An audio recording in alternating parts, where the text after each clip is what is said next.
Assalamualaikum warahmatullahi wabarakatuh. Saya Dina Putri Febriani, NPM 20510302668, kelas D, Prodi Akuntansi Syariah Universitas Islam Negeri Raden Intan Lampung.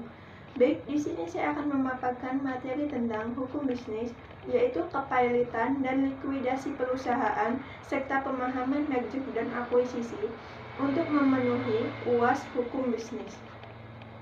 Baik, materi yang pertama yaitu kepailitan. Pengertian kepailitan merupakan proses di mana seorang debitur yang mempunyai kesulitan keuangan untuk membayar utangnya dinyatakan pailit oleh pengadilan. Dalam hal ini, pengadilan niaga dikarenakan debitur tersebut tidak dapat membayar hutangnya. Peraturan perundang-undangan tentang kepailitan. Pada tanggal 20 April 1998, pemerintah telah menetapkan peraturan pemerintah pengganti Undang-Undang Nomor 1 Tahun 1998 tentang perubahan atas Undang-Undang tentang Kepailitan yang kemudian telah disetujui oleh Dewan Perwakilan Rakyat menjadi undang-undang.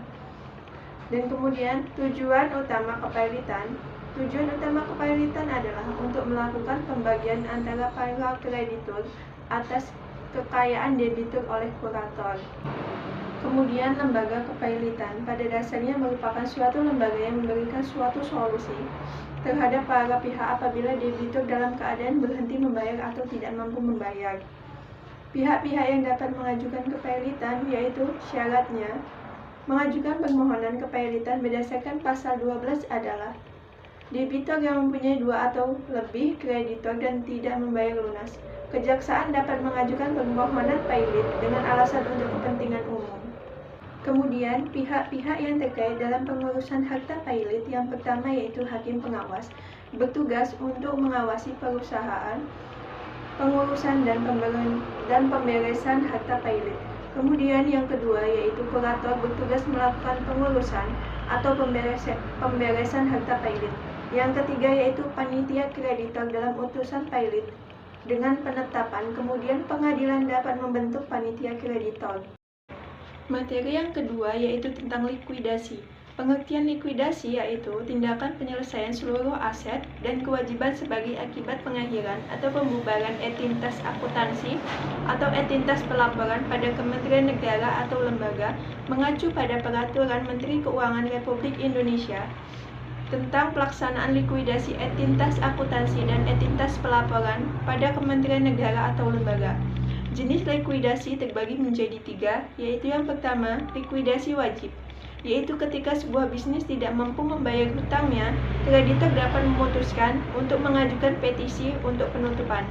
Yang kedua yaitu likuidasi sukarela. Likuidasi sukarela yaitu ketika bisnis tidak mampu membayar hutangnya dan pemilik atau direktur pemegang saham mengetahui hal ini.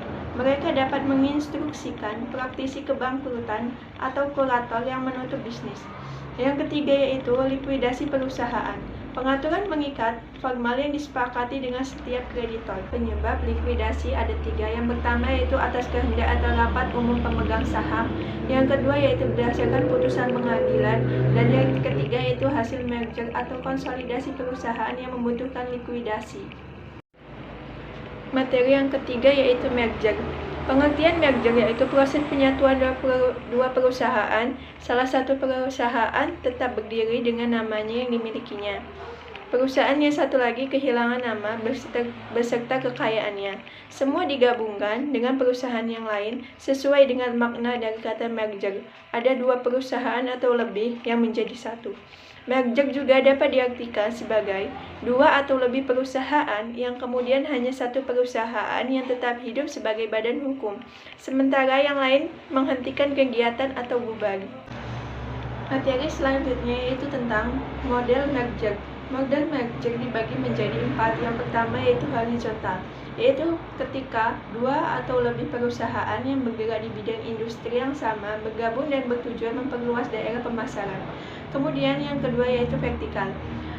Terjadi ketika suatu perusahaan mengakuisisi perusahaan supplier atau customer-nya yang bertujuan memperluas daerah pemasaran, memperbanyak saluran distribusi, memperbanyak produksi dan metode penjualan. Yang ketiga yaitu konglomerat. terjadi ketika perusahaan dalam industri yang sama tetapi tidak dalam garis bisnis yang sama dengan supplier atau customer-nya. Kemudian yang keempat yaitu konglomerat, yaitu terjadi ketika perusahaan yang tidak berhubungan bisnis melakukan merger. Baik, memasuki materi yang terakhir yaitu tentang akuisisi.